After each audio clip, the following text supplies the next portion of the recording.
ना कळे ते कळे, कळे ते ना कळे, वळे ते ना वळे गुरुविन, निर्गुणी पावले सगुणी भजता, विकल्प धरिता जिव्हा झडे, बहुरूपी धरी संन्याशाचा वेश, पाहोनी तयास धन देती, संन्याशाला नव्हे बहुरूपियाला, सगुणी भजला तेथे पावे, अद्वैताचा खेळ दिशे गुणागुणी, एका जनार्दनी ओळखिले, हरिमुखी गाता हरपली चिंता, त्या नाही मागुता जन्म घेणे, पांडुरंगा करू प्रथम नमन, पांडुरंगा करू प्रथम नमन,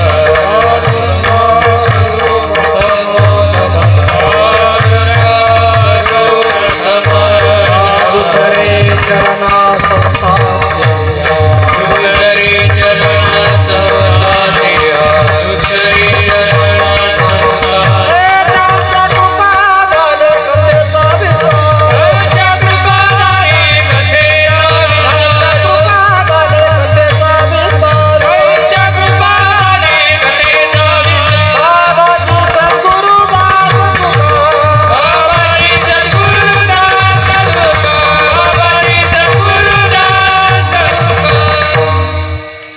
दयांचे केलिया स्मरण, होय सकळ विद्यांचे अधिकरण, तेची वंदू श्री चरण श्री गुरूंचे, ते नमस्कारोणे आता, ना कळे ते कळे, कळे ते ना कळे, वळे ते ना वळे गुरुविन, हरिमुखी गाता हरपली चिंता, त्या नाही मागुता जन्म घेणे.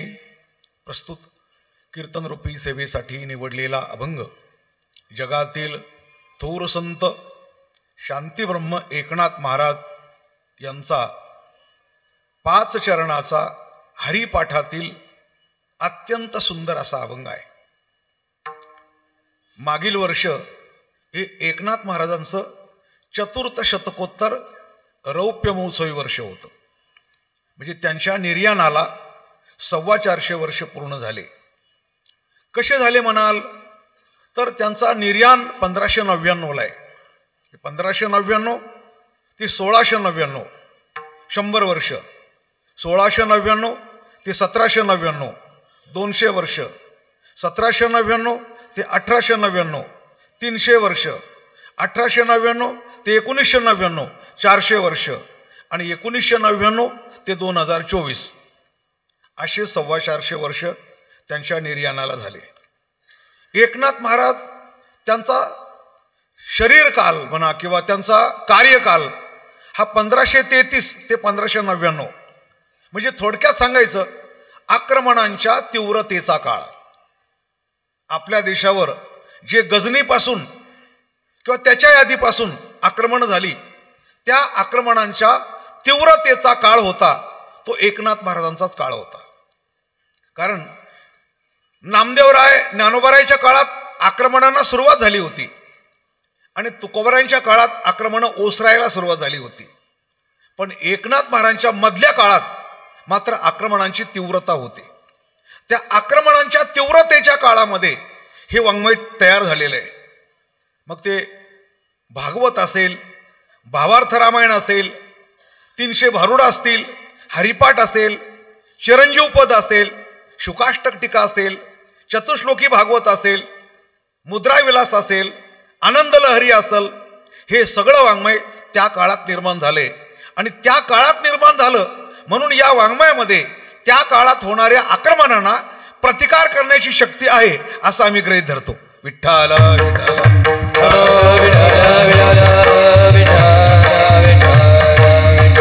हो, म्हणून मागील 1 वर्षभर एकनाथ महाराजांचेच अभंग सर्व कीर्तनाला घेतले आणि आजही पुन्हा एकदा तोच अभंग कीर्तनाला घेतला.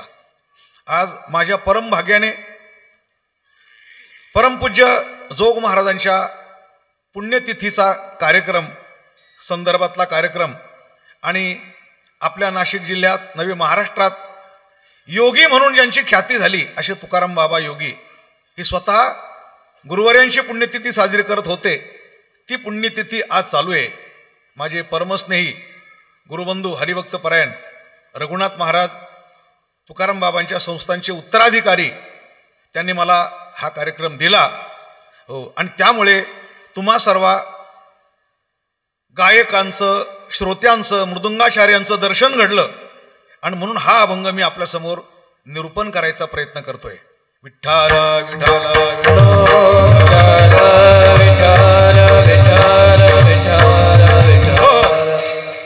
एकनाथ महाराजांच्या काळात आक्रमणांच्या तीव्रतेचा काळ होता, मी आरंभाला सांगितलं. पण आक्रमण म्हणजे काय, बऱ्याच भारतातल्या लोकांना आपल्या देशावर आक्रमण झाली हे पण माहीत नसेल. इतिहास वाचला तर माहीत होईल. बरं, इतिहासकारांनी सुद्धा सरळ सरळ काही छापलेलं नाहीये. इतिहासकारांनी जेवढे आक्रमणांचे पाढे लिहिले तेवढे प्रतिकार करणाऱ्यांचे पाढे लिहिलेच नाही. गजनी असा होता, मोहम्मद घौरी असा होता, अल्लाउद्दीन असा होता, अकबर असा होता, बाबर असा होता, औरंगजेब होता, अब्दाली असा होता, इंग्रज असे होते. अरे हो, पण ते जरी कसे असले आक्रमण करणारे, पण त्यांना प्रतिकार केला म्हणून तर भारत उभा आहे. बरोबर आहे ना? त्यांना कोणीतरी प्रतिकार केला, झुंज दिली, आक्रमण परतवले म्हणून तर भारत देश उभा आहे. जर प्रतिकार केला नसता तर आपण आज शिल्लक राहिलो नसतो. म्हणजे प्रतिकार करणाऱ्यांचे पाढे लिहायला पाहिजे होते. काय वाटतं तुम्हाला? गजनी चालून आला आपल्या देशावर, गोगाजींनी प्रतिकार केला, जयपाल राजाने प्रतिकार केला. अल्लाउद्दीन चालून आला, शंकरदेवराय, रामदेवराय, राजा रतन सिंग यांनी प्रतिकार केला. मोहम्मद घौरी चालून आला, पृथ्वीराज चव्हाणांनी प्रतिकार केला. बाबर चालून आला आपल्या देशावर, राणा सांगांनी प्रतिकार केला. अकबर चालून आला, महाराणा प्रतापांनी प्रतिकार केला. औरंगजेब चालून आला. आता एक तरी तुम्ही सांगायला पाहिजे ना, कोणी प्रतिकार केला? छत्रपती शिवाजी महाराजांनी प्रतिकार केला. तो मी कसा केला? कविभूषणांच्या शब्दामध्ये ऐका. जसा इंद्र जंबासुरावर तुटून पडतो, इंद्रजिमी जंब पर, बाडवजीव अंब पर, रावण सदंब पर, रघुकुल राज हे, पौन बारी बाह पर, शंभुरती नाह पर, त्यू सहस्र बाहु पर, रामद्विज राज है, तेजतम अंश पर, कानाजू कंस पर, त्यू मलेंच पर, शेर शिवराज है, शेर शिवराज है. कोण बोलला असं? कविभूषण. इंद्रजिमी जंब पर, बाडवजीव अंब पर. तसे आमचे छत्रपती शिवाजी महाराज मिलेंछ पर म्हणजे मिलेंछांवर, मुसलमानावर तुटून पडले. प्रतिकार. आणि अब्दाली आला असेल तर राघू भरारी, आणि आपल्या गावात तर त्यांचा वाडा आहे. बरोबर आहे ना, रघुनाथराव पेशव्यांचा. अब्दाली आला असेल, 6 वेळेला पिटावून लावलं त्याला. राघो भरारी हा इतिहास आहे. आणि इंग्रज आले असतील तर आमच्या शूर नेत्यांनी त्यांना पण प्रतिकार केला. म्हणजे प्रतिकार केला म्हणूनच भारत देश उभा आहे. नाहीतर आक्रमकांनी आपल्या देशाला लुटून लुटून काही शिल्लक ठेवलं नसतं. मला काय म्हणायचंय, अशा आक्रमणांच्या मधल्या काळामध्ये एकनाथ महाराजांनी प्रचंड वाङ्मय तयार केलं आणि त्यामध्ये हा अभंग तयार झाला. विठ्ठल विठ्ठल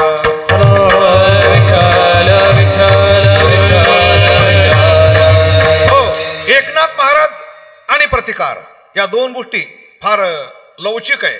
झुंज आहे ती फार मोठी. समोर आक्रमण करत होते. आणि एक तर आपल्याला पक्क माहिती असू द्या की 1528 आणि 1533 ही गोष्ट महत्वाची. कारण 1528ला बाबरने राम मंदिरावर आक्रमण केलं, राम मंदिर तोडलं, आणि 1533ला एकनाथ महाराज आले. किती फरक? 5च वर्षाचा. 1528ला अयोध्येवर आक्रमण आणि 1533ला पैठणमध्ये एकनाथ महाराजांचा अवतार. 5च वर्षांनी. कारण का? त्यांना माहित होतं आक्रमण फार मोठं आहे. राम मंदिर पाडलंय, भारताचं नाक कापलंय, हिंदू धर्म संस्कृतीचं नाक कापलंय. पुन्हा राम मंदिर बांधण्याकरता प्रचंड वाङ्मयाची निर्मिती करावी लागणार आहे. आणि त्याप्रमाणे त्यांनी केलं. बरोबर आहे. आणि केलं म्हणूनच भले 500 वर्ष का होत नाही, झुंज देऊन समाज जागवून आपण पुन्हा राम मंदिर बांधलं. 22 जानेवारीला पुन्हा प्रभू रामचंद्र विराजमान झाले. चालेल. मागची 22 तारीख आता होऊन गेली, जानेवारीची 22 तारीख. हो. आणि 22च तारीख का? कारण आहे आपल्याला प्रभू रामचंद्राचं मंदिर बांधत असताना आपल्या देशात फार शत्रू होते. देश आमचा, भूमी आमची, राम आमचा, अयोध्या आमची, मंदिर बांधणारे पण आम्हीच, पैसे पण आमचे. आणि आम्हाला कोर्टात उभं राहावं लागलं. आमच्या विरोधामध्ये 22 वकील होते, है ना. आमच्याच रामाचं आमच्याच देशात आम्ही मंदिर बांधतो तरी आम्हाला कोर्टामध्ये पुरावे द्यावे लागले, उत्खनन करावं लागलं, पुरातत्व खात्याकडे द्यावं लागलं, मग 22 वकिलांना तोंड द्यावं लागलं, बरं का. आणि मग ते आपण केस जिंकलो. पण ध्यानात ठेवा, हो, 22 वकिलांच्या नाकावर टिचून आपण राम मंदिराची केस जिंकलो म्हणून 22 तारखेलाच राम मंदिर बांधलं. 22 जानेवारीला काहीतरी आठवण पाहिजे ना कायमची. हो, 22 वकील देते ना तुम्ही आमच्या विरोधामध्ये. बरं, 22 वकील कोणी दिले, त्यांना पगार कोणी दिला, पोचले कोणी, त्याची फी कोणी भरली, ते पण आपल्या देशातलेच होते. त्यांचं आता काळं तोंड झालं. उरली सुरली दिल्ली ती पण घालवली त्यांनी काल परवा, आहे ना. आता काही सांगायला नको तुम्हाला, टिकणार नाही. हो, अटल बिहारी म्हटले होते संसदेमध्ये, हो, रामाच्या विरुद्धात बोलणारा भारतामध्ये केव्हा ना केव्हा नष्ट होणारच आहे, त्याचं भारतात चालायचं नाही. राम हमारा प्राण आहे ना. हो, रामाच्या विरुद्ध जगात कुठल्याही माणसाला राजकारण करता येणार नाही. हो, भले म्हणत असले रामाची या देशात काय गरज आहे, ठीक आहे, तुमची पण आम्हाला गरज नाही, जाऊ द्या, विषय सोडा. तर मला असं म्हणायचंय, अशा मधल्या काळात एकनाथ महाराज अवतीर्ण झाले. पण दुर्दैवाने असं म्हणावं लागतंय की जितक्या प्रमाणामध्ये माऊलींचं, तुकोबारायांचं वाङ्मय लोकांपर्यंत पोहोचलं, तितक्या प्रमाणात एकनाथ महाराजांचं वाङ्मय लोकांपर्यंत गेलेलं नाही. बऱ्याच लोकांना माहीतच नाही. हो, मी तर असं म्हणेल, एकनाथी भागवत हे एकनाथ महाराजांचं हृदय आहे. रुक्मिणी स्वयंवर हा त्यांचा शृंगार आहे. मुद्रा विलास ही त्यांची मुद्रा आहे. आनंद लहरी ही त्यांची समाधी आहे. चिरंजीवपद हे त्यांचं आचरण आहे. 55 जोहार ही त्यांची नम्रता आहे. काय सांगावं. हो, हा एकनाथ महाराजांचा आकार आहे, त्या चरित्रामध्ये आपल्याला पाहायला मिळतो. आणि असं हृदय, आचरण, मुद्रा, समाधी, शृंगार, वीर असे रस त्याने ओतलेले. पण आम्ही असे माणसं आहोत की आम्ही अजून तुकाराम महाराजांचा गाथाच लोकांपर्यंत मांडायला अपुरून ठरलेलो आहे. ठराविक अभंग, ठराविक प्रकरण, त्याच्यावरच कीर्तन करायचं, ठराविक साचा. नामदेवराचा गाथा तसाच आहे, ज्ञानोबराचा गाथा तसाच पडलाय, एकनाथ महाराजांचा गाथा तसाच पडलाय. अजून आपण कडाकडाने वाङ्मय पाहतोय. आपल्याला वेळ कुठे एवढं लोकांपर्यंत मांडायला, एवढं मांडायला वेळ नाही आपल्याला. दुर्दैव आहे आपलं की अजून एकनाथ महाराजांचं वाङ्मय आपण लोकांपर्यंत पोहोचलो नाही. म्हणून एक नम्र प्रयत्न आहे की आज आपण एकनाथ महाराजांच्या अभंगावर बोलणार आहे. विठ्ठल विठ्ठल.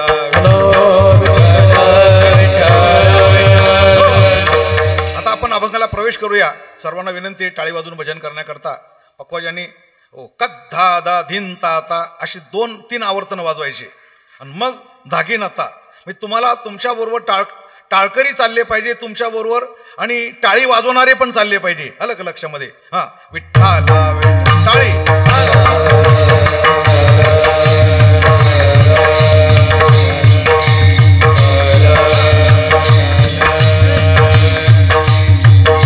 एक थाप घे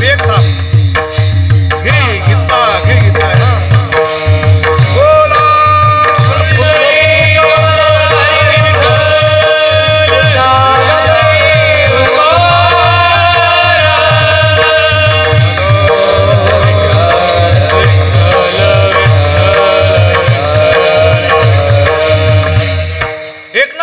वाङ्मयामध्ये प्रचंड प्रतिकार शक्ती आहे असं आम्ही का म्हणतो. बघा तुम्ही वाङ्मय पहा. ज्या ज्या वेळेला समोरून कोणी आक्रमक आले त्या त्यावेळेला एकनाथ महाराजांनी काय उत्तरं दिली ते आपण पहा. एक यौवन तुर्क तो एकनाथ महाराजांच्या समोर आला. आता सुदैव आहे की आम्ही एवढं महाराष्ट्राभर भ्रमण करतो, कीर्तनात फिरतो, समोरासमोर कोणी प्रश्न विचारत नाही, कोणी बाजारात आडवा येत नाही, कोणी एसटी स्टँडवर आडवा येत नाही, कोणी स्टेशनवर विचारत नाही काही. पण एकनाथ महाराजांना समोरासमोर आडवे येणारी माणसं होते. एक तुर्क आला आणि तो काय बोलतो, सुन रे बम्मन अक्कल गधडे, बुडक्या मारे पान कुकडे, तुम्हारा शास्त्र जो कोई पडे ओ बडे नादान. समोरासमोर का सुन रे बम्मन. बम्मन म्हणजे काय, ब्राह्मण. सुन रे बम्मन अक्कल गधड़े, बुड़क्या मारे पान कुकड़े, तुम्हारा शास्त्र जो कोई पढ़े ओ बड़े नादान, कमाक लोगों शास्त्र चलाया, खुदा को कहते बंदीशाले में आया, उसे कंसासुर मारने आया, उसे देवकी ने खुदा छुपाया, जग भुलाया हकीकत से. तो म्हणतोय कोण? तुर्क. खुदा को कहते बंदीशाले में आया म्हणजे मथुरेला. हो, देवकीने खुदा छुपाया म्हणजे कृष्ण परमात्म्याला लपवलं. खुदा को कहते बंदीशाले में आया, देवकीने खुदा छुपाया, जग भुलाया हकीकत से. असं तो तुर्क बोलतोय एकनाथ महाराजाला. हो, की सुन रे बम्मन अक्कल गधडे. मग एकनाथ महाराज काही शांत बसले असतील का आपल्यासारखे? आपण जर एसटी मध्ये असलो, 50 माणसं हिंदू आणि 2 मुसलमान जर गाडीत चढले, हे तो राम मंदिराचा विषय काढू नका. काय हिंमत आहे आपल्या लोकांची बघा ना. तो राम मंदिराचा विषय काढू नका म्हणतात ते उतरल्यावर मग बघू म्हणून. 2 मुसलमानाला तुम्ही एवढे घाबरता, तुमचं कसं होणार? अजून तर आपण 60% 65% भारतात आहोत, पण ज्यावेळेला तुम्ही 50%पेक्षा कमी व्हाल त्यावेळेला तुमचं कोण हाल खातील असा प्रश्न पडलाय आता सध्या. मोठा प्रश्न येतो. एकनाथ महाराजा समोर हा तुर्क आलाय, तो बोलतोय सुन रे बम्मल अक्कल गधडे. एकनाथ महाराज त्याला म्हणतात ऐक तुर्का परम मूर्खा, सर्वाभूती देव देखा, हा सांडोनिया वंका शून्यवाद का झालाशी. हे एकनाथ महाराज शब्द आहे. आता तुम्ही शांतीब्रह्म म्हणाल का तुम्ही त्याला? ऐक तुर्का परम मूर्खा, सर्वाभूती देव देखा, हा सांडोनिया वंका का शून्यवाद का झालाशी. अरे खुदा माना पश्चिमेकडे, हेर काय ओस पडे, मौजूद मौला चौकडे, ते का धडपुडे तुम्ही नेला.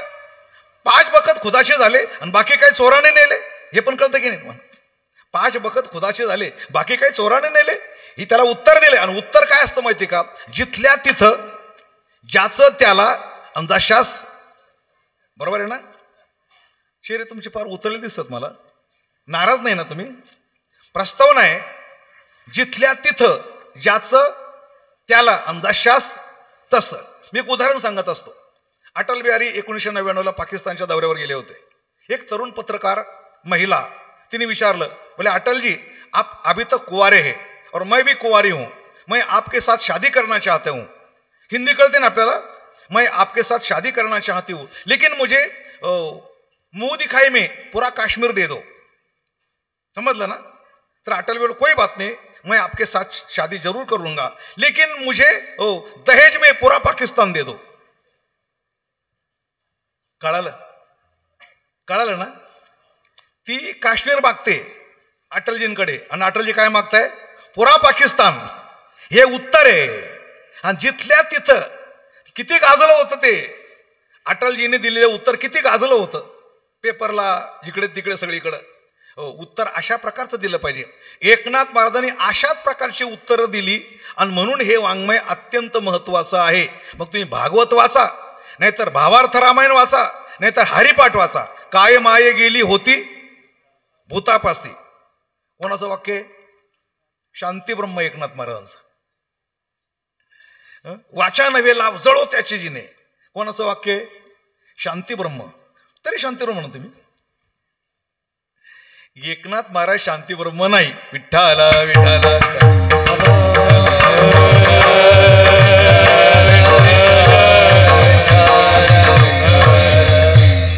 चरित्रात जरी शांतीब्रह्म दिसत असले तरी वाङ्मयात शांतीब्रह्म दिसत नाही, आपण असं म्हणूया. चरित्रात ठीक आहे बा, ते यवन अंगावरी थुंकला, प्रसाद देऊन, तेवढ्या एका चरित्रावर शांतीब्रह्म कसं काय ठरवता येईल? तुम्ही ते सगळे वीर रस पहा ना. गारुड वाचा, भारुड वाचा, किती गारुड प्रकरण किती मोठे. डौरकार वाचा, जोहार वाचा सगळे, मग तुम्हाला कळल धार काय आहे ती, वीर रस कशाला म्हणतो. तर अशा प्रकारचे एकनाथ महाराज ज्यावेळेला आणि हरिपाठाची रचना करतात त्यावेळेला ज्ञानोबरायचा हरिपाठ, त्या हरिपाठाचं अनुकरण करत असतात. आणि अनुकरण करत असताना जणू काही पुरवणी. भागवत म्हणजे काय? ज्ञानेश्वरीची पुरवणी. बरोबर आहे? ज्याला ज्ञानेश्वरी कळत नाही ना त्याने आधी भागवत वाचावं आणि मग ज्ञानेश्वरी वाचावी. तसं ज्ञानोबरायचा हरिपाठ समजत नसेल ना तर आधी एकनाथ महाराजचा हरिपाठ वाचावा, मग माऊलींचा हरिपाठ वाचावा. माऊली जर म्हणत असतील भावबळे आकळे एरवी ना आकळे, तर त्याचं उत्तर इथं आहे. एकनाथ महाराज म्हणतात जी गोष्ट कळत नाही, पण नरद्यात आल्यानंतर न कळणारी गोष्ट पण कळते, पण जी कळते ती वळत नाही. कारण का? गुरुशिवाय वळत नाही. हे अभंगाच्या पहिल्या चरणामध्ये ना कळते काळे कळते ना कळे, ना कळते काळे कळते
बरेच मुद्दे. पहिली गोष्ट, ना कळे ते कळे. कळत नसलेलं सुद्धा कळू शकतं. नरदेहात आल्यानंतर बुद्धी आहे हो, तर तुम्हाला न कळणाऱ्या गोष्टी कळू शकतात. हा पहिला मुद्दा. त्यानंतर मग कळे ते ना कळे. जे कळतं ते आकळत नाही. जे ना कळे शब्द दोनदा आलाय ना. ना कळे याचा अर्थ फक्त ना कळे हाच होतो. पण दुसऱ्यांदा जेव्हा ना कळे आलं ना, त्याच्यात अवग्रह घाला. ना अवग्रह कळे म्हणजे न आकळे. जे कळतं ते आकळत नाही आणि जे कळतं ते वळत नाही. का? गुरुशिवाय. वळे ते ना वळे गुरु. तर पहिला मुद्दा, ना कळे ते कळे. आपण नरदेहात आलो म्हणून अशक्य काहीच नाही. बऱ्याच गोष्टी न कळणाऱ्या नरदेहात आल्यानंतर कळतात. या मुद्द्यावर जास्त विश्लेषण करायचं नाही. पण कळे ते ना कळे, कळतं ते आकळत नाही. फार कठीण आहे बरं का. हो, कृष्ण परमात्मा नाही, देव असंच आहे. एक देवाचं एकंदरीत वैकुंठवासी परमपूज्य रंगनाथ गुरुजी परभणीकर असं म्हणायचे, डोळ्यात देव असावा, कानात गुरु असावा आणि मनात ब्रह्म असावं. डोळ्यात काय? देव, कानात गुरु आणि मनात ब्रह्म. मनात देव नाही, डोळ्यात देव आहे. एकदा झालं ना डोळ्यात देव आहे, मनात देव नाही. मनात काय? ब्रह्म. का बरं? कारण तुम्हाला सांगतो, जो तुम्हाला कळाला तो जसा कळाला तसा नाहीये, किंवा जो तुम्हाला आकळला तो पण जसा आकळला तसा नाहीये. कारण परमात्मा कसा आहे, देव कसा आहे, तुमचा भाव असेल तुमच्या पोटी जन्माला येतो. वसुदेव देवकीच्या पोटी भगवान जन्माला आले की नाही, याला म्हणतात आकळला. हो, कुणाचा भाऊ, कुणाचा पुत्र, कुणाचा पती, कुणाचा पिता झाला की नाही देव. यादवांचा कोण झाला? पटापट बोला. बाप. वसुदेव देवकीचा कोण झाला? मुलगा. बळराम दादाचा कोण झाला? भाऊ. देवकीचा कोण झाला? मुलगा. सत्यभामेचा कोण झाला? नवरा. बरोबर आहे की नाही. बळरामदादाचा भाऊ झाला, सत्यभामेचा नवरा झाला, यादवांचा बाप झाला, वसुदेव देवकीचा पुत्र झाला. बरोबर आहे. हो, पण या सर्वांना कळाला का? आकळला का कळाला?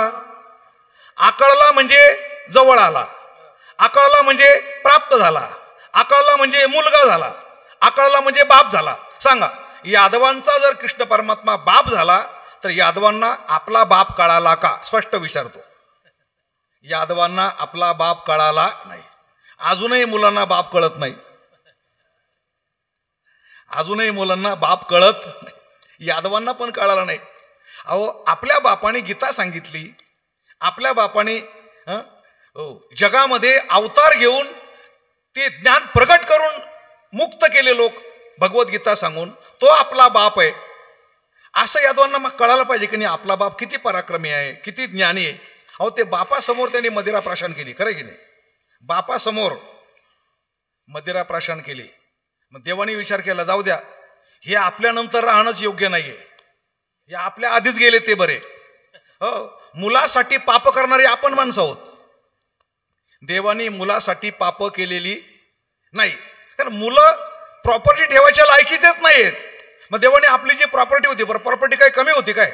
2-3 बंगले, द्वारका, पण ती बी कशाची? दगडामातीची होती काय? सोन्याची द्वारका होती. पण ती मुलांकरता ठेवली नाही, मुलांकरता प्रॉपर्टी ठेवली नाही बरं का.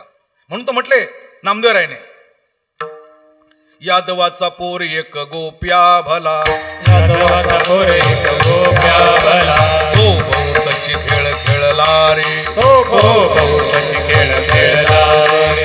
लहान मोठी अवघी मारिली, लहान मोठी अवघी मारिली, तो खेळची मोडून गेला रे, तो खेळची मोडून गेला रे, तो खेळची मोडून गेला रे, तो खेळची मोडून गेला रे.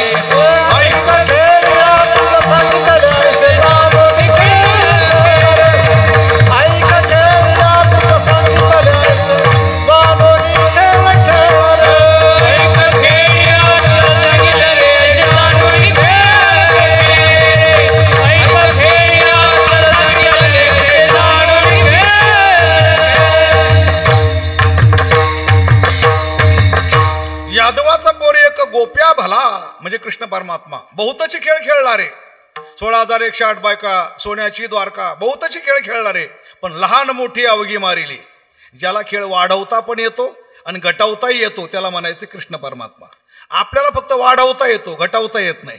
ज्याला अडकता पण येतं आणि निसटता पण येतं त्याला म्हणायचं कृष्ण परमात्मा. आपल्याला फक्त अडकताच येतं, निसटता येत नाही. त्याला दोन्ही जमतं है ना. ज्याला परिवार वाढवता पण येतो आणि घटवता पण येतो त्याला म्हणायचं कृष्ण परमात्मा. खेळाचे मोडून गेला रे, यादव संपवले डोळ्यासमोर. हो संपले तेच बरं झालं. त्यातले 2च शिल्लक राहिले तरी एवढा ताप देत आहेत. 2च यादव, लालू प्रसाद यादव आणि मुलायम सिंग यादव. 2च राहिले तरी एवढा ताप देतात. सगळे जर यादव असते तर मंत्र्याचा पोरण गावाला घोर. बरं देवाची पोर आहे, आपण काही बोललो पण नसतो ना. करू द्या काय करतात ते, आपण काही बोलू शकलो नसतो. देवाला माहिती होतं हे आपल्यानंतर जर राहिले तर आपलं नाव घालवतील, आपल्या डोळ्यासमोरच गेलेले बरे. मग यादवांना कृष्ण परमात्मा मिळाला नाही का कळाला नाही? मिळाला पण कळाला नाही. कारण मिळण्याकरता भाव लागतो आणि कळण्याकरता ज्ञान लागतं. विठ्ठल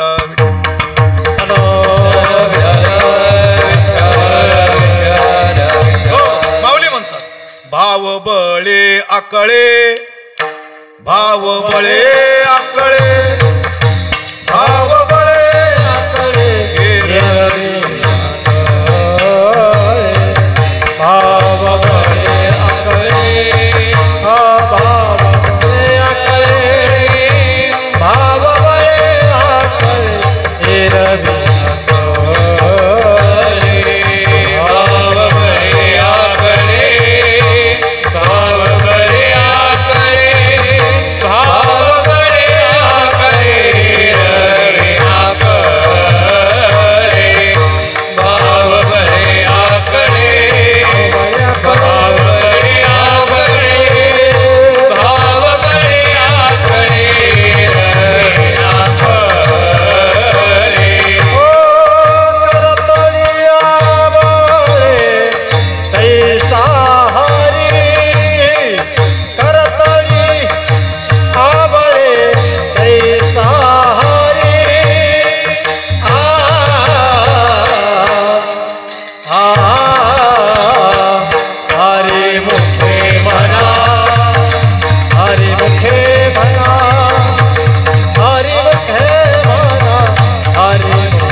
एरवी नाकळे. आकळण्यासंबंधी विचार चाललाय. बरं आकळला तरी पण आकळ आणि नाकळ. आकळसी नाकळ हत तत, आकळसी नाकळ हत तत.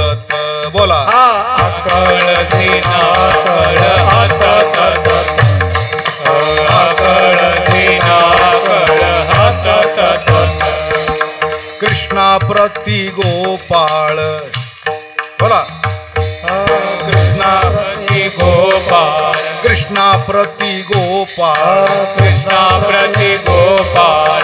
मनविती सकळ, मनविती सकळ, मनविती सकळ, मनविती सकळ.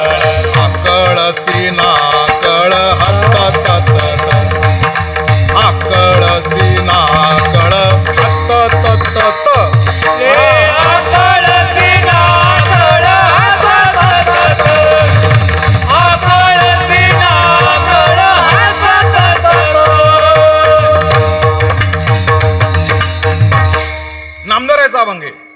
मामा मारू गेलासी आपटिले गजासी अन मला युद्ध खेळलासी हुतू तू तू तू अजगर मारिला वडवा नळ गिळीला गोवर्धन उचलिला अब पुत्तनेसी शोषिले नारदासी मोहिले गणिकेसी उद्धरिले अरे रे रे रे गवळ्या घरा जासी दही दुलवणी खासी त्यांच्या सोना भोगीस छी छी छी छी छी 16 सहस्र भोगीसी ब्रह्मचारी म्हणविसी लटिकेची ठकविसी लुलुलुलुलु सांडोनिया मी पण आम्हा घाली लोटांगण परब्रह्म नारायण आहा हा हा ऐसे तुझे पवाडे वर्णिता दिवाडे कोडे विष्णुदास नामा म्हणे यू यू यू यू यू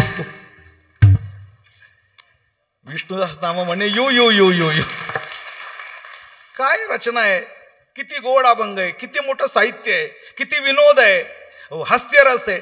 आणि आपण काय गळून आणल्याकडून बाळ झोक्यामधी खेळ ग मावशीच्या घरी कुठून आणल्या गळून दलबद्री लोकांनी डोळे मोडी तर राधा साले.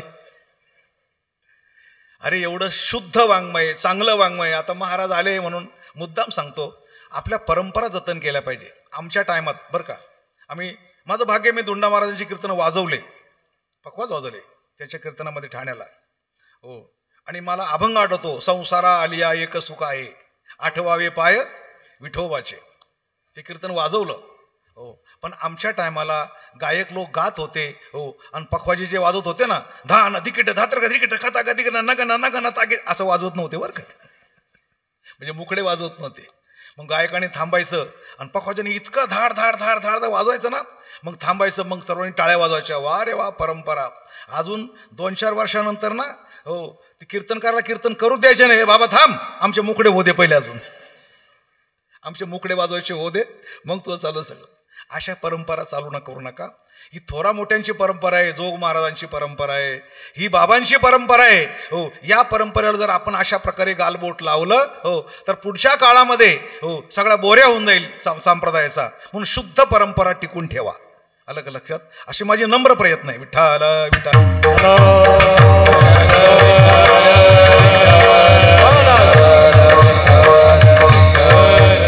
निदान या फळांवर तरी, आता बाकीच्या फळांचे आपण काही मालक नाही. जे सप्ते उभे करतात गावोगाव, कुठे त्यांना आळंदी माहिती नाही, पंढरपूर माहिती नाही, हो, हिजारी काय नेसतात, कसे पण, त्यांना कोण परंपरा शिकवणार? पण आपली परंपरा आहे, बरोबर, जोग महाराजांची परंपरा आहे. आपल्या फळावर हो 2 माणसं कमी आले तरी चालेल, पण शुद्धता जी आहे, क्वालिटी जी आहे, ती टिकूनच राहायला पाहिजे. बरोबर आहे ना? कारण तुम्ही बाकी किती बोंबला, संतांचेच अभंग गायल्याशिवाय उद्धार होणार नाही. बाकी तुम्ही किती बोंबला आणि कुठले प्रमाण आणा, उद्धार करतील संतांचेच प्रमाण उद्धार करतील. ज्ञानेश्वरीच उद्धार करेल, भागवतच उद्धार करेल, अभंगच उद्धार करतील. कोणीतरी रचलेले अभंग जर तुम्ही गायले, ते गायला कितीतरी रुचकर असले तरी त्याने उद्धार होणार नाही. विठ्ठल विठ्ठल.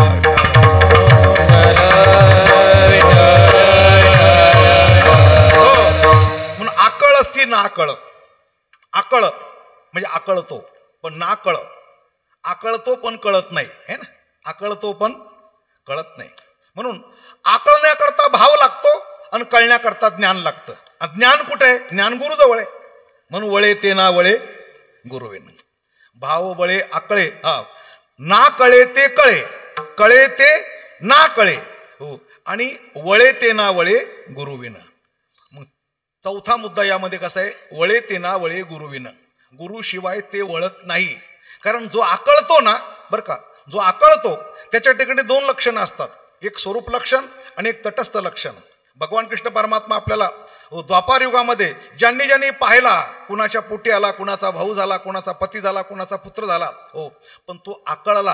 हो, तो कृष्ण परमात्मा फक्त सगुण रूपाने, साकार रूपाने जरी असला तरी सुद्धा तुकाराम महाराज म्हणतात, फक्त वाणीने म्हणावा हा कृष्ण आहे, मनाने म्हणावं ते ब्रह्म आहे. वाणीने म्हणावं हा यादव आहे, मनाने म्हणावं नाही त्याला यादव वगैरे काही नाही. म्हणजे वाणीचा आणि मनाचा विषय वेगळा आहे. विठ्ठल विठ्ठल.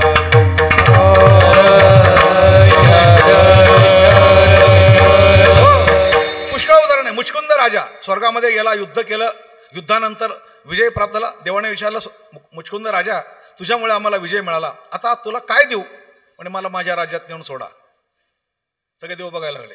म्हणे राजा तू स्वर्गामध्ये 2 वर्ष राहिला, आता जर मृत्यूलोकात गेला तर तुला तुझं राज्य, तुझे पुत्र, तुझे प्रधान ओळखणार पण नाही. म्हणे का?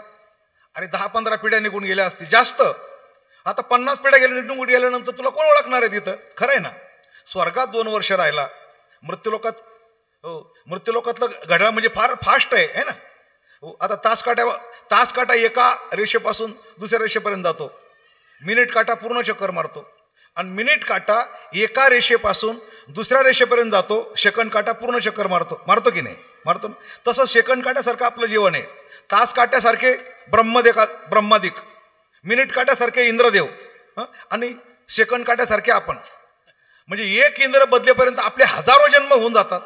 तेव्हा मुचकुंद राजा तू स्वर्गात 2 वर्ष राहिला, आता जर तू मृत्यूलोकात गेला तर तुझ्या त्या पिढीमधल्या लोकांना जर विचारलं की मी या नगराचा राजा होतो, तर ते म्हणतील मुचकुंद नावाचा राजा आमचा झालाच नाही कोणी अजून.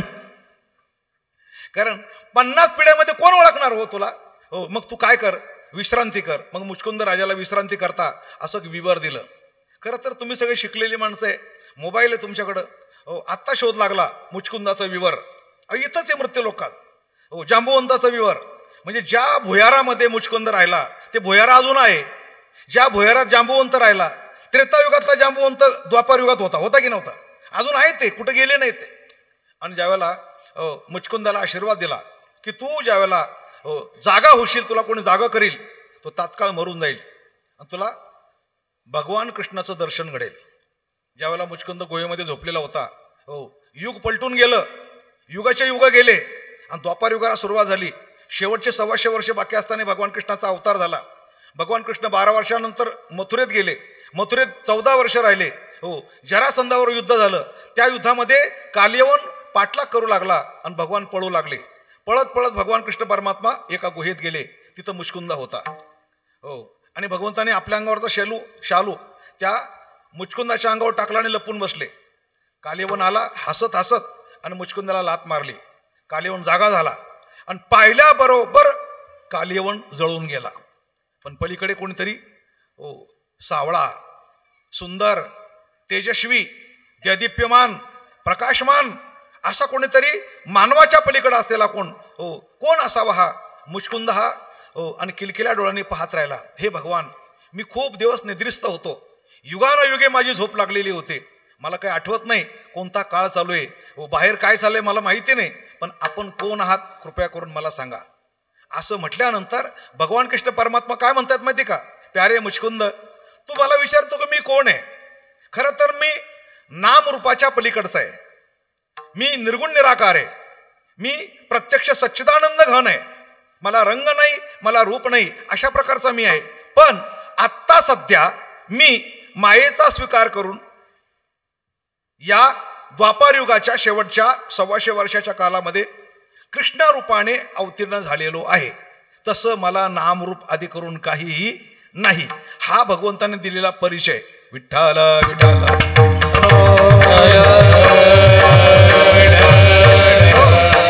भगवान म्हणतात कृष्ण हा माझा खरा परिचय नाही. बरोबर आहे, कृष्ण हा माझा खरा परिचय नाही. माझा खरा परिचय म्हणजे निर्गुण, माझा खरा परिचय म्हणजे ईश्वर, माझा खरा परिचय म्हणजे जगाची उत्पत्ती करणारा. आता मी जर तुम्हाला विचारलं, मातीपासून घट तयार झाला, बरोबर आहे, हो, पण घटाचं मूळ स्वरूप काय? माती आहे. घट हे मातीचं तटस्थ लक्षण आहे, कधी असेल कधी नसेल. सोन्यापासून अलंकार तयार झाला, नथ तयार झाली, बाळी तयार झाली, मंगळसूत्र तयार झालं.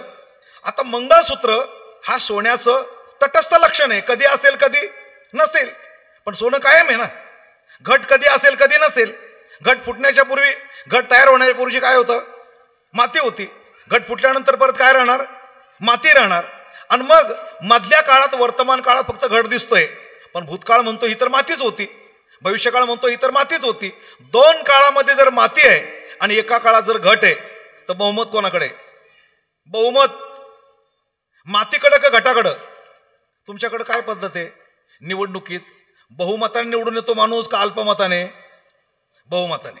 निवडून यायला बहुमत पाहिजे, बरोबर आहे. ते मूर्खाचं का असे ना. वैकुंठवासी मामासाहेब असं म्हणायचे, हो किती मूर्ख म्हणजे एक शहाणा. बोला गणित, किती मूर्ख म्हणजे एक शहाणा. 10 मूर्ख म्हणजे एक शहाणा चालेल नाही.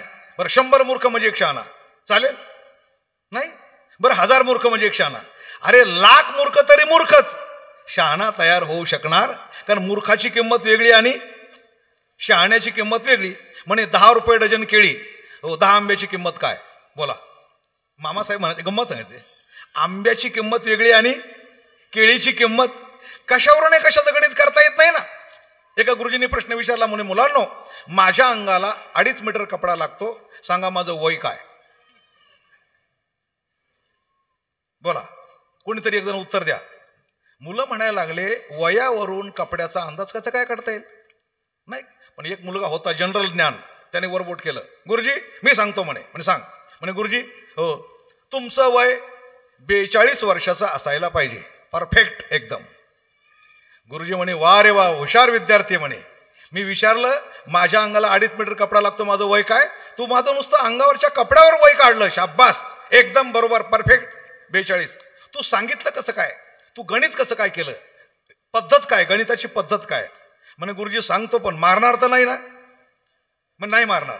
म्हणे गुरुजी मी असं गणित केलं, आमच्या गावात एक हापमेआड आहे आणि तो 21 वर्षाचा आहे. मी असा विचार केला, हाफमॅड जर 21 वर्षाचा असू शकतो तर फुलमॅड 42 वर्षाचा असायला काहीच हरकत नाही. विनोद सोडा, मला काय म्हणायचंय, हो किती मूर्ख म्हणजे एक शहाणा, बरोबर ना. हो तर मूर्खाची शहाण्याची किंमत करता येत नाही. विनोद सोडा, थोडं मी पुढे गेलो. हो मला एवढं सांगायचंय, 2 मतं जर म्हणतात माती आहे आणि 1 मत म्हणतं घट आहे, खरं कोणाचं, मातीचं का घटाचं. जसं मध्ये वर्तमान काळात घट आहे पण आधी तर माती होती, तसा कृष्ण परमात्मा वर्तमान काळात कृष्ण परमात्मा आहे पण पहिले तर ते परब्रह्म आहे. गोपी काय सांगतात, गोपी हा जो कृष्ण परमात्मा आत्ता सध्या गोकुळात आलेला आहे, याला नाम रूप हो कुळ गाव शिव काहीही नव्हतं आणि तो रूपाला आला. विठ्ठल विठ्ठल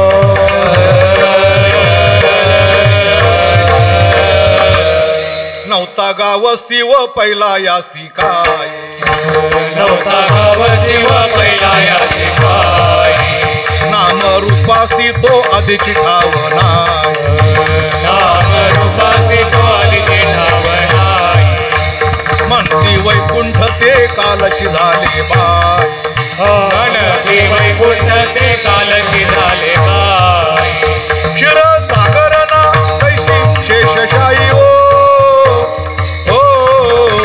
रूप धरिले सगुण चांग, रूप धरिले सगुण चांग,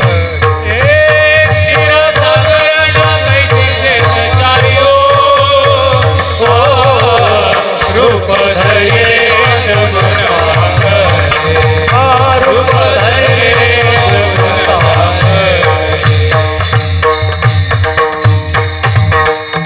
म्हणजे याला नाम रूप काहीही नव्हतं, कृष्णरूप त्यांनी धारण केलेलं आहे, त्याचं मूळ स्वरूप नाही.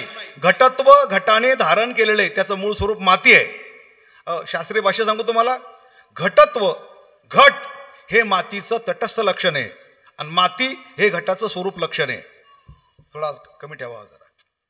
घट हे मातीचं तटस्थ लक्षण आहे आणि माती हे घटाचं स्वरूप लक्षण आहे. तसं कृष्ण परमात्मा ईश्वराचं तटस्थ लक्षण आहे हो, आणि ईश्वर हे कृष्ण परमात्म्याचं स्वरूप लक्षण आहे, बरोबर आहे. आता स्वरूप लक्षण म्हणजे काय, कधी बदलत नाही ते स्वरूप लक्षण. आणि तटस्थ लक्षण म्हणजे काय, कधी असेल कधी. कधी मी राम आहे, कधी परशुराम होतो, कधी वामन होतो, कधी नृसिंह होतो हो. म्हणजे कृष्ण मी कायम नाही, आज आहे उद्या नाही, पण नारायण कायम आहे, परब्रह्म कायम आहे, जे बदलत नाही. मामासाहेब गोष्ट सांगायचे की म्हणे एक ग्रस्त गावामध्ये आला, त्याला घर शोधायचं होतं. पांडुप्रे विचारलं का ते नारायणरावचं घर कुठे. तो पांडुप्रेवाला काय म्हटलं, अहो ते नाही का तो कावळा बसलेला बघा, कावळा, ज्या घरावर कावळा बसला ते नारायणरावचं घर. यांनी पानबिन खाऊन झाल्यानंतर जेव्हा त्या घराकडे गेला हो, आता कावळा काय या घरावर उडला आणि त्या घरावर बसला. कावळारू घर होता तो पत्र्याच्या घरावर जाऊन बसला. हत्या घरात शिरला. ऐका नारायणराव म्हणे, कोण नारायणराव? हे नारायणरावचं घर नाही, हे रामभाऊचं घर आहे. अहो, कावळा कधी या घरावर कधी त्या घरावर. कावळा ज्या घरावर बसला, हो, असं लक्षण करणं हे तटस्थ लक्षण आहे, हे स्वरूप लक्षण नाही. हा तो जर असं म्हटलं असतं ना, जे कौलारू आहे, जे भिंती आहे, असं म्हटलं तर ठीक आहे, चाललं असतं. तसं कृष्ण परमात्मा आत्ता सध्या जो आहे, हो, हे त्याचं तटस्थ लक्षण आहे, स्वरूप लक्षण नाही. लक्षात. आणि म्हणून हो, या कृष्ण परमात्म्याचं खरं स्वरूप जर पाहायचं असेल तर ते परब्रह्म आहे. कारण तो होता कुठे आणि आला कुठे. अर्जुन म्हणतो, देवा मला हे दाखवू नको, तू जिथून आला आणि जिथं जातो, जिथून येतो आणि जिथं जातो. जसं बा एक कीर्तनकार ठाण्यावरून येतो आणि पुन्हा ठाण्याला जातो, बरोबर आहे ना. इथं त्याचं जे लक्षण आहे तटस्थ लक्षण आहे, थोड्या वेळापुरतं. कृष्ण परमात्मा हो, राम असो, कृष्ण असो, मत्स्य असो, कुर्म हो, पै जळशयनाची अवगाणिया मच्छ कुर्म इया मिरवणिया खेळ सरडिया गुणिया साठवसी जेथ ते मुद्दल रूप तुझे जेथुनी द्विभुजे हन चतुर्भुजे सूर कार्याचेनी व्याजे व्याजे घेऊ येसी. अर्जुनाने असा प्रश्न विचारला 11व्या अध्यायात, तू कधी मत्स्य होतो, कधी कच्छ होतो, पण येतो कुठून आणि परत जातो कुठं, ते मुद्दल रूप आम्हाला बघायचंय. आणि तुकोबारे पण म्हणतात ना, होतासी क्षीरसागरी, होतासी क्षीरसागरी, होतासी क्षीरसागरी, होतासी क्षीरसागरी.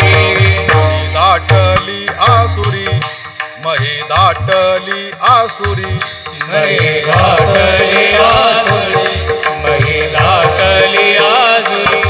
आ मनवोनी घरी, मनवोनी घरी, मनवोनी घरी, मनवोनी घरी.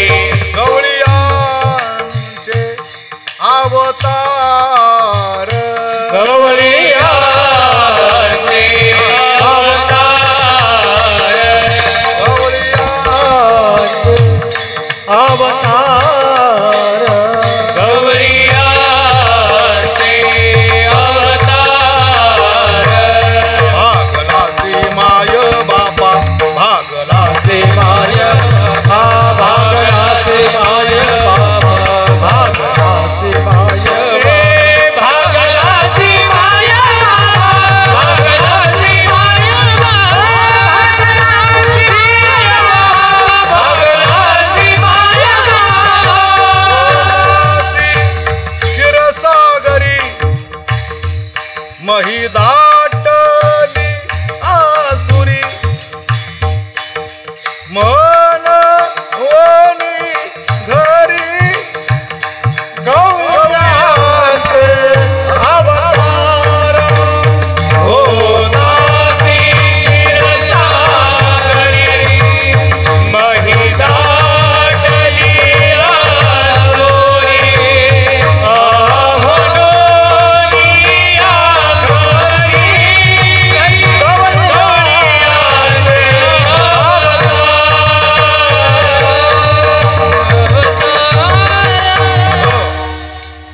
होतासी क्षीरसागरी, ते तुझं मुद्दल रूप आहे. बरे तू राम जरी असला ना तरी ते त्याचं मुद्दल रूप नाही, तुझं मुद्दल रूप ब्रह्म आहे. तू कृष्ण जरी दिसत असला ना तर मुद्दल रूप ते आहे. आणि हे गुरुशिवाय कळत नाही. वळे ते ना वळे. तुकोबारे म्हणतात, वाणीने म्हणावा हा राम आहे, वाणीने म्हणावा कृष्ण आहे, पण मनाने म्हणावं नाही ऐसा मनी अनुभवावा. हे ऐसा सामनी अनुभवावा, ऐसा मनी अनुभवावा. आहे ऐसा देव, आहे वदवावी वाणी, वदवावी वाणी, वदवावी वाणी. आहे ऐसा देव, आहे ऐसा देव, आहे ऐसा देव, वदवावी वाणी, वदवावी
ऐसा मनी अनुभव.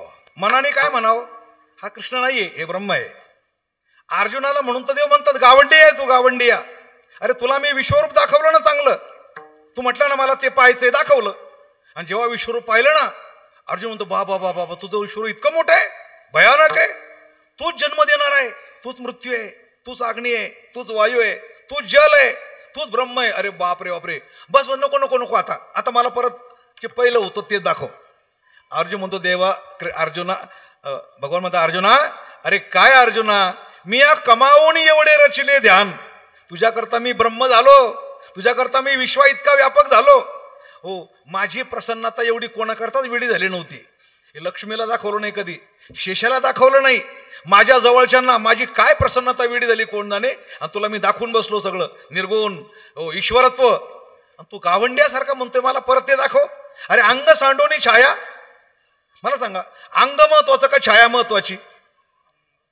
अंग महत्वाचं की छाया महत्वाची? अरे विश्वरूप हे माझं अंग आहे आणि कृष्णरूप हे माझी छाया आहे. अंग टाकून देतो आणि छायेला आलिंगन देतो. अंग टाकून छाया आलिंग देतो शिमा. म्हणून तुकोबारे म्हणतात, हो वाणीने म्हणावं कृष्ण परमात्मा, वाणीने म्हणावं राम, वाणीने म्हणावं परशुराम, वाणीने म्हणावं सगुण, वाणीने म्हणावं हो आणि साकार, पण मनाने म्हणावं असा तो नाही. मग कसा आहे? निर्गुण आहे, तो अविनाशी आहे, है ना, त्याला येणं जाणं नाही, अशा प्रकारचा तो आहे. हो, आणि म्हणून हो हा जरी कृष्ण परमात्मा आता सगुणामध्ये आलेला आहे तरी त्याचं निर्गुण रूप मुख्य आहे. विठ्ठला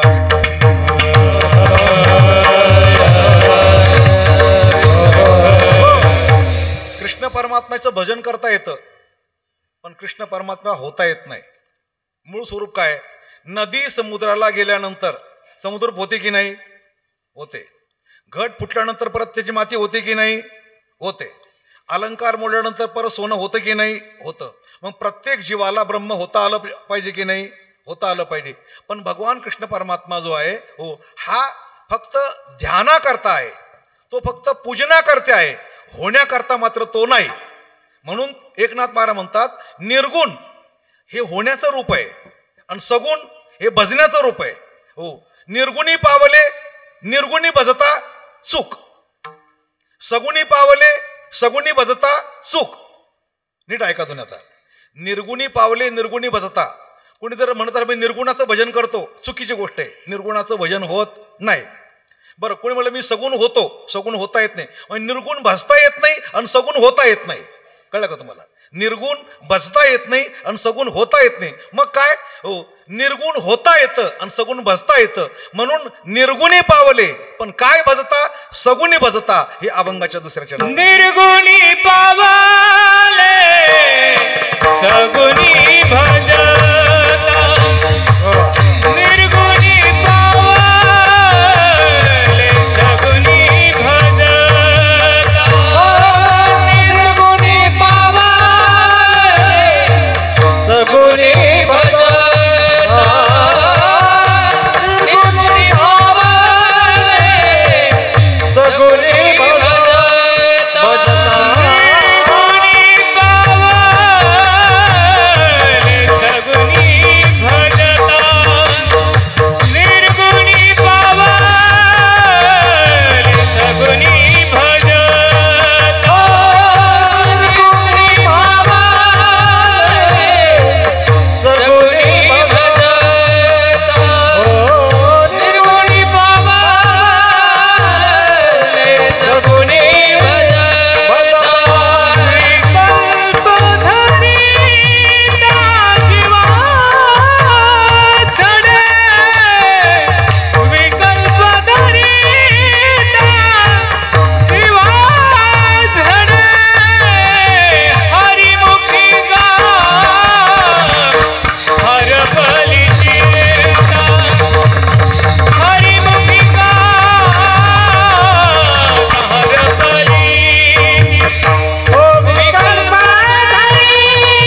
निर्गुणी पावले.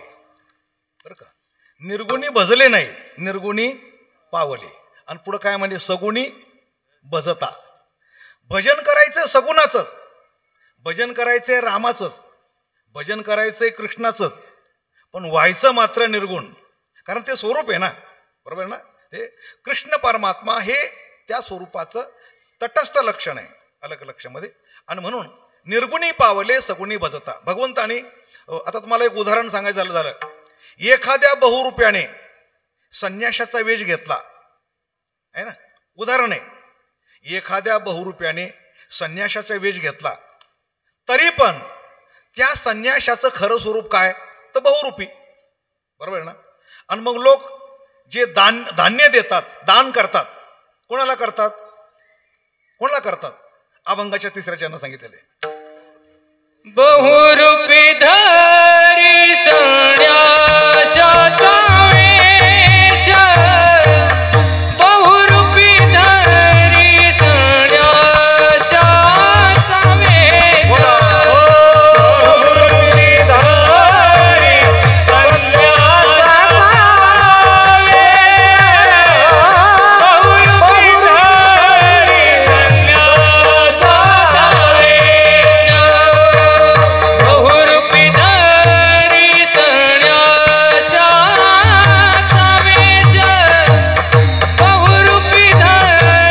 संन्यासाचा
तयास धन देते.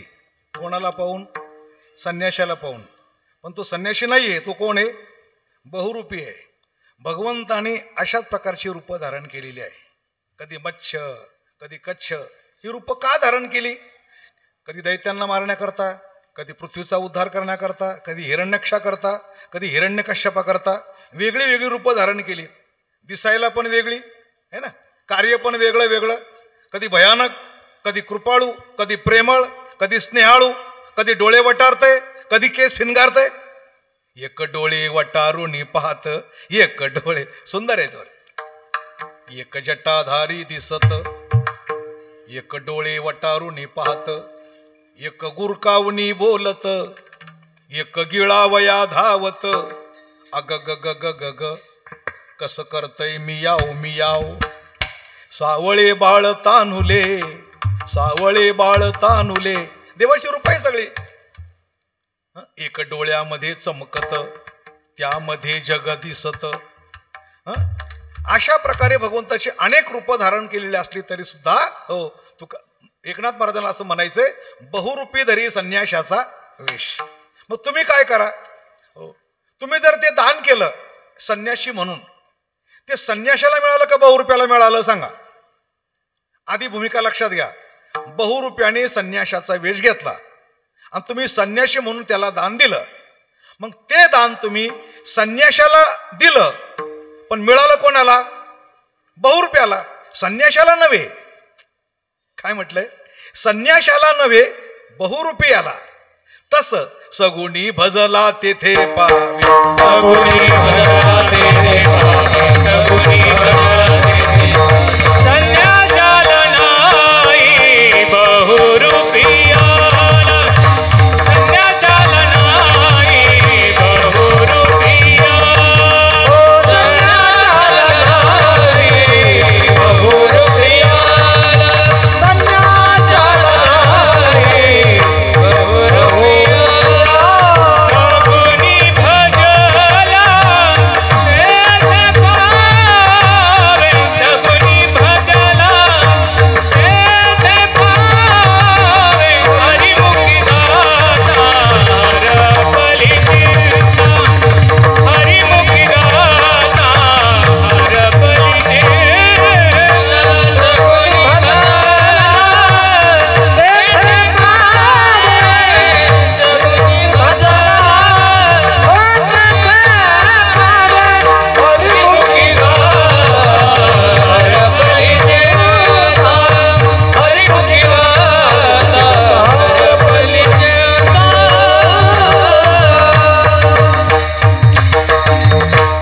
संन्याशाला नव्हे बहुरूपियाला दिलं. तुम्ही कृष्णाला कृष्णार्पण केलं, पण कृष्ण जर व्यापक आहे तर ते व्यापकात सर्वांना प्राप्त झालं असा त्याचा अर्थ होतो बरं का. कारण तुम्ही त्याला संकोचित म्हणून पूजा करता, हे सर्वात मोठं दुर्दैव आहे. पूजा सांगताना भगवान म्हणतात, तया सर्वात्मका ईश्वरा स्वकर्म कुसुमांशी वीरा, पूजा केली होय अपारा तोषा लागी मग ती पूजे. कृष्ण परमात्म्याला तुम्ही एकदेशी मानता का व्यापक मानता, हा महत्वाचा प्रश्न आहे.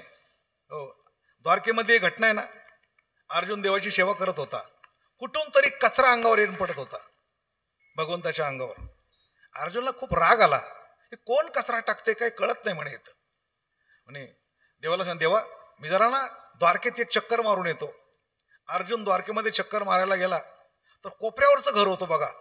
त्या बाईने झाडून काढलं आणि झाडूवर असा कचरा घेतला आणि तो कचरा टाकताना काय म्हटली, कृष्णार्पण. कचरा टाकताना म्हटली कृष्णार्पण.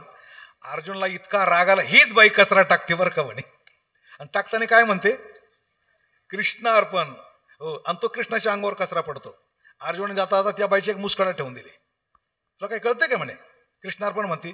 ठीक आहे, जेवताना कृष्णार्पण म्हण, कचरा टाकताना कशाला कृष्णार्पण म्हणते? जेवताना म्हण ना कृष्णार्पण, कचरा टाकताना कशाला म्हणते? देवावर कचरा पडतो. एक मुस्कडात मारली, अर्जुन परत आला. देवा आता काय काळजी करू नका म्हणे. का? आता परत तुमच्या अंगावर कचरा पडणार नाही म्हणे. का? ती जी बाई कचरा टाकत होते ना, तिच्या मुस्कडात मारली म्हणे. बरं केलं, पण देवा तुमचा हा गाल का सुजला? इकडून देवाचा गाल सुजला. दाखवा काय झाला म्हणे, तुझा पराक्रम म्हणे. काय पराक्रम? तू मुस्कडात मारली ना, मग त्या बाईच्या मारली म्हणे. ती बाई परत म्हणली कृष्णार्पण.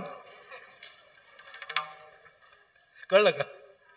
अर्जुनाने मुस्कडात मारली तेव्हा पण ती काय म्हटली, कृष्णार्पण. ती मलाच बसली परत आणखीन म्हणे. कृष्ण परमात्मा दिसतो संकोचित पण आहे व्यापक, दिसतं त्याचं तटस्थ लक्षण पण आहे स्वरूप लक्षण. म्हणून भजण्याकरता कृष्ण परमात्मा आहे. म्हणून सगुणी भजला तेथे पावे, निर्गुणी भजला तेथे पावे नाही. आता बरेच लोक म्हणतात ना, मी निर्गुण उपासक आहे, निर्गुणाची उपासना करतो. निर्गुण पहिलं कळालं तर पाहिजे ना. निर्गुण म्हणजे मूर्ती आहे का? रंग नाही, रूप नाही, नाही वर्ण छाया, त्याची तुम्ही काय पूजा करणार? त्याला आकार नाही, त्याला नाम नाही, त्याची काय पूजा करणार? पूजा करण्याकरता नाम रूपाने युक्त असला पाहिजे. म्हणून सगुणाची उपासना करायची, निर्गुणाला मिळते. म्हणून कबीर महाराज म्हणतात, सगुण की तो सेवा करू, निर्गुण का करू ज्ञान. सगुण की तो सेवा करू, निर्गुण का करू ज्ञान, सगुण निर्गुण से परे ओहे हमारा ध्यान. कळलं का तुम्हाला? सगुण निर्गुण से परे ओहे हमारा ध्यान, असं त्यांचं ध्यान आहे. म्हणून एक कहो तो कुछ नहीं, दो कहू तो गाली, है जैसा वैसा रहे कहे कबीर विचारी. परमात्म्याला व्यापक पाहत असताना आणि त्याची पूजा करत असताना किती व्यापक भाव आहे. कबीर महाराज म्हणतात, तू तू करता तू भया. तू तू म्हणजे काय? आपण म्हणतो हू तू तू तू तू, असं नाही. जळी तू, काष्टी तू, पाषाणी तू, आहे ना. जळी स्थळी काष्टी पाषाणी तू, याला म्हणतात हू तू तू तू तू. तू तू करता तू भया मुझमे न रहा मैं. सर्वत्र तू असल्यामुळे माझ्यात मी काही शिल्लक राहिलेलो नाही. ही व्यापक पूजा आहे. आणि म्हणून असा परमात्मा जर सगुणाची सेवा करून त्याला निर्गुणाला प्राप्त होते, तर हे जगत मुळामध्ये हा अद्वैताचा खेळ आहे. आणि अशा अद्वैताच्या खेळामध्ये एकनाथ महाराज म्हणतात, मी त्या परमात्म्याला ओळखलं अभंगाच्या शेवटच्या शब्दात. द्वैताचा खेळ दिसत गुणगानी, अद्वैताचा द्वैताचा खेळ दिसते गुणगानी, अद्वैताचा खेळ, अद्वैताचा खेळ दिसे गुणगानी, अद्वैताचा खेळ दिसे गुणगानी, द्वैताचा खेळ दिसते गुणगानी, अद्वैताचा खेळ दिसे गुणगानी, अद्वैताचा खेळ दिसे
चरणाचा अभंग आहे. मोठा अभंग होता, गुंतागुंतीचा होता.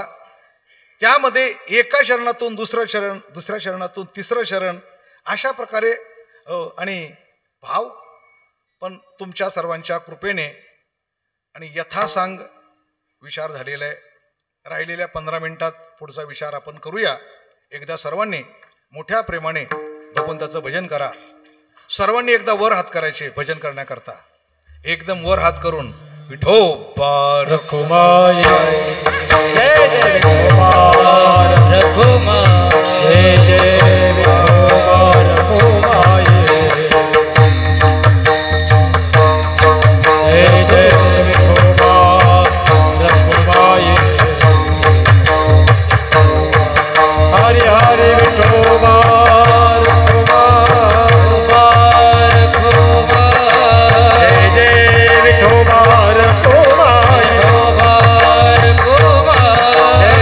विठोबा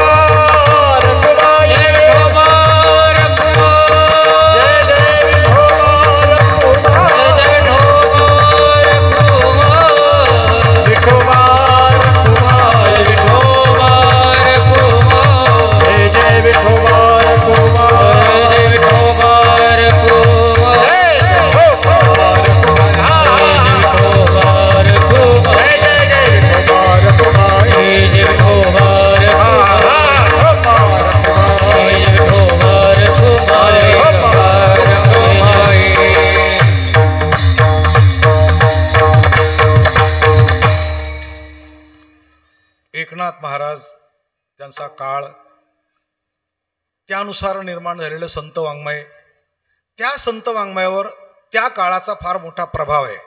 पण हे कधी कळेल? जेव्हा तुम्ही जोहार वाचाल, ज्यावेळेला तुम्ही डौरकार वाचाल, ज्यावेळेला तुम्ही हिंदू तुर्क संवाद अभंग वाचाल, मग तुमच्या लक्षात येईल की तो काळ कसा होता. जमलं तर एकनाथ महाराजांचा गाथा घ्या, सार्थ गाथा घ्या, आणि त्यामध्ये सर्व गारुड रूपकाचे अभंग ते वाचा. एकनाथ महाराजांनी ही काम क्रोध किती भयानक आहे त्याचं वर्णन केलंय. ते बडे बडे जानवर पाले, हरे लाले काले पिले सफेद उजड़े, और नहीं काटी तो ब्रह्मांड काटने दड़े. साप सब फूले बिच्छू किडे, प्रपंच के कोठाड़ी में दड़े, और नहीं काटो तो ब्रह्मांड काटणे दवडे.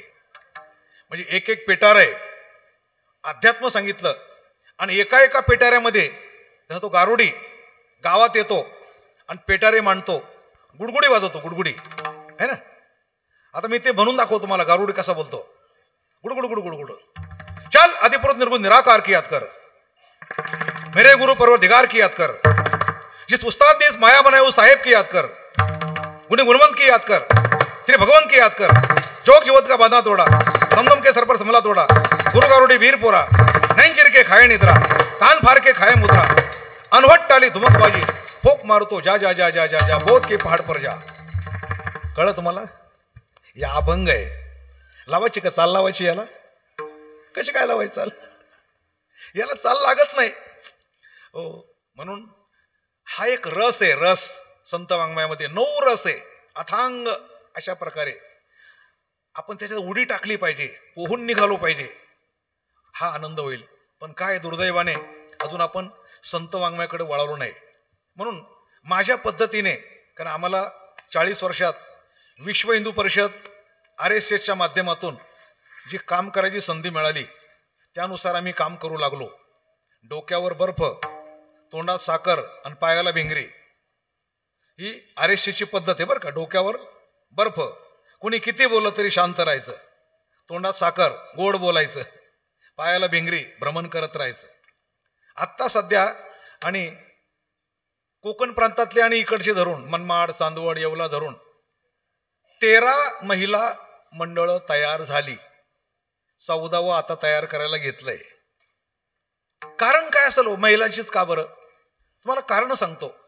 आपल्या शत्रूंनी आपल्याकरता 3 प्रकारचे विषारी प्रयोग निर्माण केले. ते लहान मुलं कसे बर्बाद होतील त्यांच्याकरता एक प्रयोग, मुली अविवाहित त्या कशा बर्बाद होतील दुसरा प्रयोग, आणि विवाहित स्त्रिया त्यांचं जीवन बर्बाद करण्याकरता तिसरा प्रयोग. 3 प्रयोग नीट ऐका. मुलांकरता गेम, मोबाईलचा गेम, तो गेम पाहून मुलांचं आयुष्य बर्बाद झालं. लहान लहान मुलं, आणि आईला वाटलं नादी लावायला का तर बरं आहे, त्याच्या हातात मोबाईल देऊन टाकते आणि ते मुलगा मोबाईल इतक्या लहान वयामध्ये जर मुलांनी मोबाईल पाहायला सुरुवात केली तर 10-12 वर्षाच्या आत त्याला चष्मा लागणार, पुढे त्याला अंधत्व येणार. अंधत्व ऐकून ठेवा, लिहून ठेवा. कीर्तनातलं वाक्य येते, जी आई लहान मुलाच्या हातात मोबाईल देते ती आई नाही, शत्रू आहे. शत्रू, त्या मुलाची शत्रू येते. मुलं बर्बाद झाले गेममुळे. आता मुली अविवाहित त्या मुलींकरता आणि आणखी एक विषारी प्रयोग म्हणजे सिनेमा, बॉलिवूड.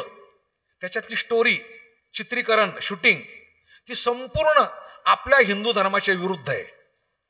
ते पाहिल्यानंतर कोणत्याही मुलीला, बरं का, कोणत्याही मुलीला विवाहबाह्य म्हणा किंवा हो आणि अन्य पुरुषावर प्रेम करायची इच्छा निर्माण होते. असे ते सिनेमा आहे. फक्त कोणी सांगत नाही आणि आम्ही स्पष्ट सांगतो. गेली 50, 60, 70 वर्षापासून जे सिनेमा चालू आहे, हिरो मुसलमान आणि हिरोईन हिंदू. अहो ते हिरो मुसलमान लग्न पण करत नाही आणि आपल्या मुली आपल्या आई वडील, खूळ, कांदान, कुळ याचा काही विचार करत नाही, कुणाच्या मागे फिरतात. त्याचा परिणाम पुढे पुढे त्या मुली फसल्या जातात लव जिहादमध्ये. आत्ता सध्या प्रत्येक जिल्ह्यामध्ये कुठं 100, कुठं 50, कुठं 200 मुली गायब आहे, गायब. त्या सापडत नाही. कितीतरी मुली, लाखो मुली लव जिहादमध्ये बर्बाद झाल्या. तिकडे गेल्यानंतर त्या जर धर्म स्वीकार करायला तयार झाल्या ना, मारून टाकतात, अगदी बकरासारखे मारून टाकतात. एक मुलगी मारली, तुकडे तुकडे केले आणि तिला फ्रीजमध्ये ठेवलं आणि एक एक तुकडा फेकण्याकरता तो तिचा जो प्रियकर होता तो एक एक तुकडा लांब लांब फेकण्याकरता आणि 2-2, 4-4 मैल येत होता. हे पेपरला आलंय, टी व्हीवर आलंय, है ना, वाचलं असेल ना तुम्ही सगळं, पेपरला टीव्हीवर आहे. म्हणून अविवाहित मुली आणि बॉलिवूडच्या माध्यमातून सिनेमाच्या माध्यमातून बर्बाद झाल्या. आता तिसरा वयोगट सांगतो, लग्न झालेल्या विवाहित. हो, आता यांच्यावर तर फार डोळा आहे, आपल्या शत्रूंचा फार डोळा आहे. तुम्हाला वाटतं काय फक्त सीमेवर युद्ध होतं? असं नाही, घरातले युद्ध आहे. घरातले परिवार टिकवणं फार वाईट परिस्थिती सध्या. परिवार टिकवणं म्हणजे अवघड आहे फार. विवाहित स्त्रियांकरता आपण कामावर गेल्यानंतर मधल्या वेळेमध्ये ती बिचारी काम वगैरे उरकून ज्यावेळेला आराम करते आणि त्यावेळेला तिला एखादी मालिका पाहायची असते. त्याच्या मालिका आहे ना, सगळ्या सिरियल टी व्हीवर चालतात. या मालिका म्हणजे याच्यासारखं दुष्ट काहीच नाही. त्या अशा बनवलेल्या आहे की त्या पाहिल्यानंतर कुठल्याही स्त्रीच्या मनामध्ये विवाहबाह्य संबंध करायची वृत्ती निर्माण होते. अशा त्या मालिका आहे. बरं, सिनेमा 3 तासात संपून जातो, पण ह्या मालिका 3-3, 4-4 वर्ष चालतात. सिनेमा म्हणजे वळवाचा पाऊस आणि मालिका म्हणजे भीज पाऊस. थोडं थोडं थोडं 10 मिनिट 15 मिनिट, जास्त मालिका नाही, 15 मिनिटाचीच राहते, रोज 15 मिनिट. पण ते असं टप्प्यावर आणून सोडतात ना, ती बाई बरोबर सगळे कामं उरकून त्या मालिकेच्या टायमाला सगळं सोडून ते पाहत बसते. पाहते ना. आणि त्याच्यामध्ये शिक्षित जोडपं असतं, बंगले भारी भारी. ती एक स्त्री शिकलेली, पुरुष शिकलेला, ती एका ठिकाणी कामाला असते, तिला गाडी, ड्रायव्हर. नवरा तिचा, तो पण एका ठिकाणी कामाला असतो, त्याला गाडी, ड्रायव्हर. अशी मालिका सुरू होते. नंतर मग दोघं नवरा बायको दोघंही कामावर जातात. घरामध्ये नोकराणी असते, दोघं कामावर जातात. ती ज्या ऑफिसला जाते ती एका बॉसच्या हाताखाली असते आणि तो ज्या ऑफिसला जातो त्याच्या हाताखाली क्लार्क असते. मालिका रंग जाते पुढं पुढं. त्यानंतर ती ज्या बॉसच्या हाताखाली असते त्या बॉसचं आणि तिचं प्रेम प्रकरण सुरू होतं. ते याला माहिती नाही आणि याचं इकडं सुरू होतं, ते तिला माहिती नाही. बरोबर ना? हो. दोघंही अशा प्रकारे कामावर जातात, कामावून येतात, भांडे आपटापटी, दोघांची रागारागी सुरू होते, है ना. हो. तो तिकडं काय करतो तिला माहिती नाही, ती काय करते त्याला माहिती नाही, पण हे दोघं काय करता हे तुम्हाला माहिती. तुम्ही मालिका पाहता ना तुम्ही, है ना. मग तुम्ही काय म्हणतात, ही मालिका आपल्याला फार आवडते. काय दुर्दैव आहे. एक स्त्री आपल्या पतीला टाकून अन्य ठिकाणी प्रेम करते आणि ती मालिका तुम्हाला आवडते. मग मालिका बनवणारे बिघडले का तुम्ही बिघडले? कोण बिघडले? बरं, मालिकेचं नाव काय? माझ्या नवऱ्याची बायको, आहे ना. आणि हे ऐकून तुम्हाला हसू आलं. माझं दुर्दैव आहे, मी सांगायला नव्हतं पाहिजे. हो, तुम्ही आपापल्या गालात का नाही मारून घेतलं? हसण्यापेक्षा हसायची मालिका ही. आपल्या मुलींचं काय पुढं होणार आहे? आपल्या परिवाराचं काय होणार आहे? हो, आपले परिवार बर्बाद होत चालले. केवळ परिवार व्यवस्था बिघडत चालली. म्हणून विश्व हिंदू परिषदेने दरवर्षी हरिद्वारला मोठा मेळावा ठेवलाय. का? परिवार म्हणून. कारण आपली शक्ती म्हणजे परिवार आहे. आपले वडील, आपले भाऊ, त्यांच्या पत्न्या, जाऊबाई, हे भाऊ, हा परिवार मजबूती असते आणि त्या परिवारात संस्कार घडतात. आजीबाई काहीतरी कीर्तन प्रवचन सांगते, आजोबा काहीतरी संस्कार सांगतात. हो, पण परिवार व्यवस्था नष्ट होत चालल्या. आता बहुतेक परिवार राहिलाच नाही, कारण एकच मुलगा. तर परिवार काय? बंगला भला मोठा, कोपरगावला बंगला, नाही तर मग येवल्याला बंगला. बंगल्यामध्ये आई वडील राहतात, मुलं विदेशात राहतात. आई वडील मरून जातात, मुलं विदेशातून परत येत नाही. कोट्यावधी बंगले रिकामे पडले. आता रिकामे बंगले रिकामे. हो, कारण आई वडील मरून गेले आणि मुलं विदेशामध्ये. हो, म्हणजे हे बंगले तुम्ही देणार कोणाला? परिवार व्यवस्था संपत चालली. हो, परिवार हा हिंदू धर्माचा कणा होता, पण तो संपून चालला. सर्वात मोठं हिंदू धर्माचं दुर्दैव आहे. आणि बाकीचे जर मुसलमानाचे जर परिवार पाहिले तर हम 5 हमारे 25. बरोबर आहे की नाही? राहायला घर असो नाही तर नसो, पण परिवार मोठा आहे. आपल्याच लोकांना हे दलभद्रे विचार कुठून सुचले आणि हा करंटीपणा कुठून आला काही माहिती नाही. पण दरवर्षी हरिद्वारला हो सगळे शंकराचार्य एकत्र येतात. मला ज्यावेळेला 3 वर्षापूर्वी नेलं होतं त्यावेळेला 4 जगद्गुरू शंकराची आले होते तिथं. हे अवधेशानंद आता आहे ना, ते पण तिथं होते. विचार फक्त एकच, 3 दिवस एकच विचार चालला होता, परिवार व्यवस्था. प्रत्येक कीर्तनकाराने सांगायला पाहिजे की थोडे दिवस तरी परिवार टिकवा. 2 मुलं जरी असले तरी त्यांना एकत्र थोडे दिवस राहू द्या. त्या जावा जावा राहतील, थोडे दिवस तरी राहू द्या, आई वडिलांच्या हाताखाली, सासूच्या हाताखाली सोनाला राहू द्या, निदान 10 वर्ष तरी राहू द्या, मग वेगळं.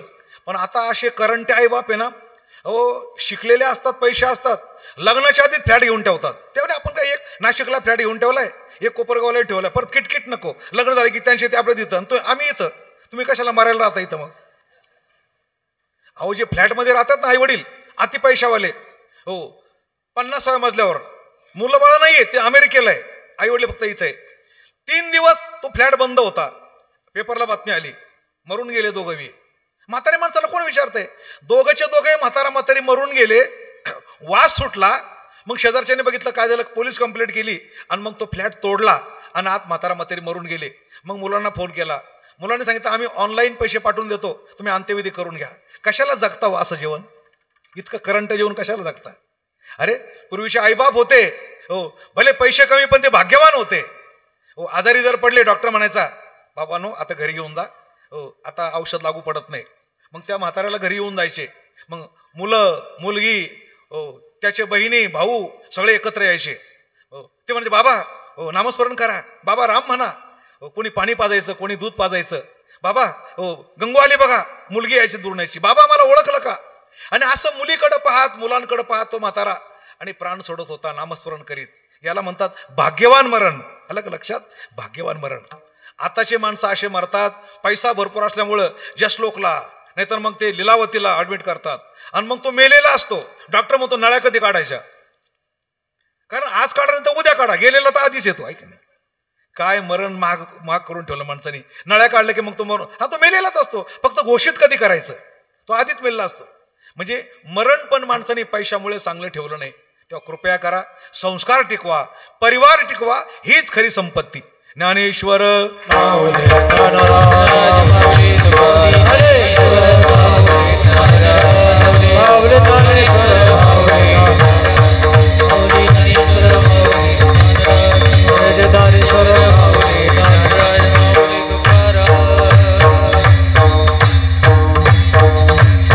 अद्वैताचा खेळ दिशे गुणागुणी,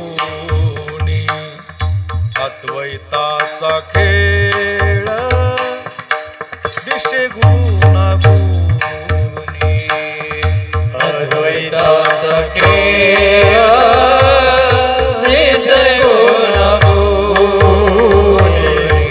अद्वैताचा खेळ दिशे गुणागुणी. एका जनार्दनी ओळखिले, एका जना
सेवा समाप्त करण्यापूर्वी सर्वांना धन्यवाद देतो.